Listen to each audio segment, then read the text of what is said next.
She's a homemaker, don't you know? She'll teach you how to cook and sew, and how to wield a hammer. It's the June the Homemaker Show. Hello and welcome to the June the Homemaker Show. I'm your host, June the Homemaker, and today on June the Homemaker I'm being a little bit quiet because it's very early in the morning, a la 7:45, which is not really that early, but it is a Monday and everybody else is sleeping. So today on June the Homemaker we are going to be making pancakes. We're going to do pancakes today because my friend Becca is here visiting and she hasn't had pancakes in a long time. So I'm going to make some and I thought that I would share that with you. Also, she brought me these flowers from Luke and Allison's wedding. Also, congratulations Luke and Allison on getting married. They are our friends from college. Everyone is getting married and it's kind of crazy. Congratulations to Allie also, who is now married. Congratulations also to Jessica, who had her bachelorette party this weekend. This recipe is from my Better Homes and Gardens 75th Anniversary Edition cookbook, which Mom the Homemaker got for me when I went to college. This is one of the put all the dry ingredients in one thing and all the wet ingredients in the other thing and then mix them. This is a really good recipe for buttermilk pancakes actually originally, but I don't have any buttermilk right now. Actually, correction, I had some buttermilk in the refrigerator, but it kind of went bad because I use it for waffles for my stepdad and then I didn't use it for anything else. So then it kind of became disgusting. I'm using the variation on the buttermilk pancakes recipe to make regular pancakes. Now you could make pancakes with Bisquick, but why? Because all Bisquick is like, oh look, we put all the flour and crap together for you. It really doesn't take that much to just put it all together. So we need 1 cup of flour. Bam. Bam is my new thing, apparently. I don't know, I was saying it a lot last night. A tablespoon of sugar. Helps the medicine go down. I am putting in 2 teaspoons of baking powder and a 1/4 teaspoon of salt. Then in the wet ingredients bowl, we're going to do a beaten egg, and once again I've forgotten to get a fork.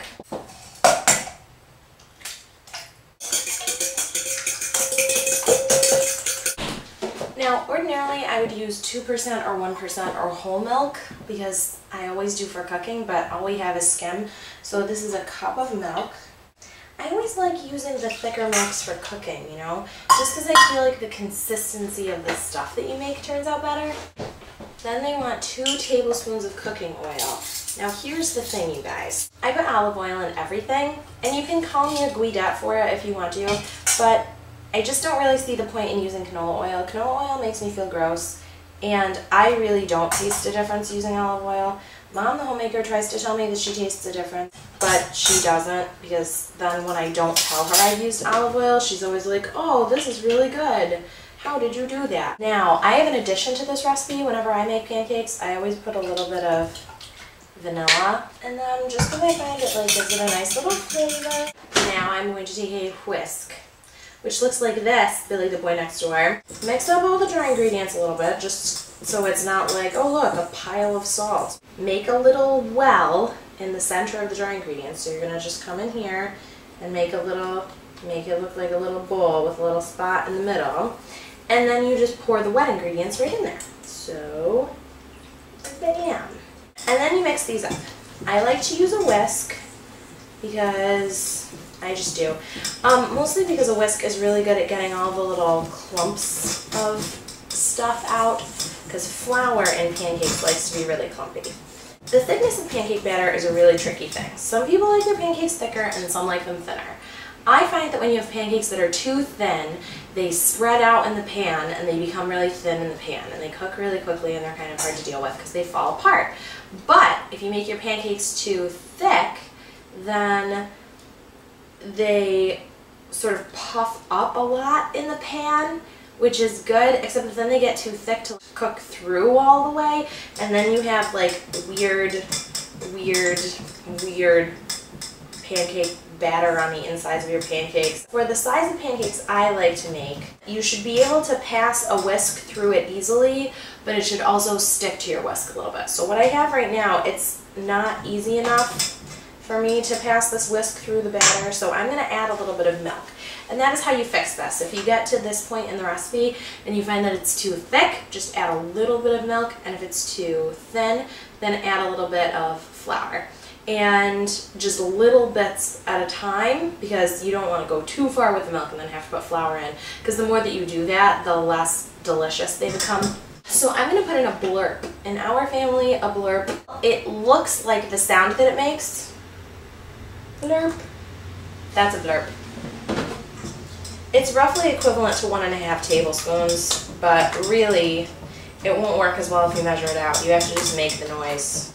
To spoon the pancakes into the pan, you can use a large spoon. I personally prefer a ladle, which might seem a little bit strange, but I don't care because ladles are where it's at. Then you change. So now we've come to the cooking portion. Here I have a medium-sized fry pan.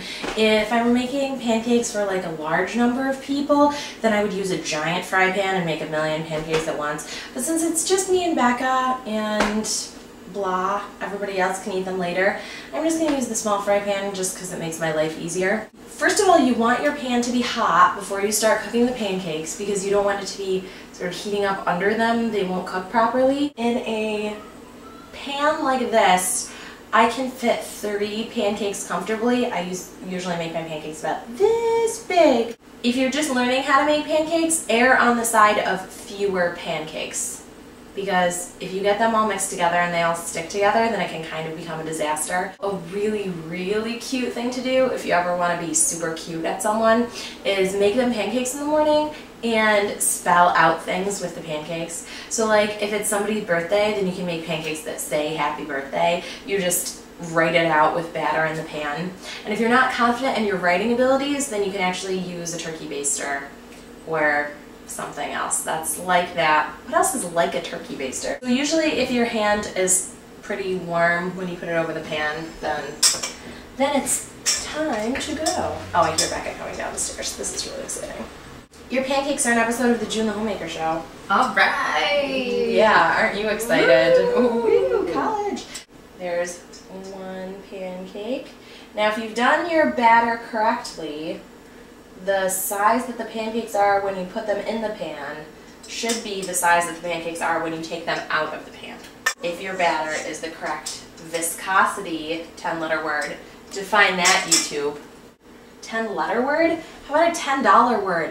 What time is it? Oh, and also, remember if you're using a nonstick cooking pan to use plastic cooking utensils. Are you happy, Mom the Homemaker?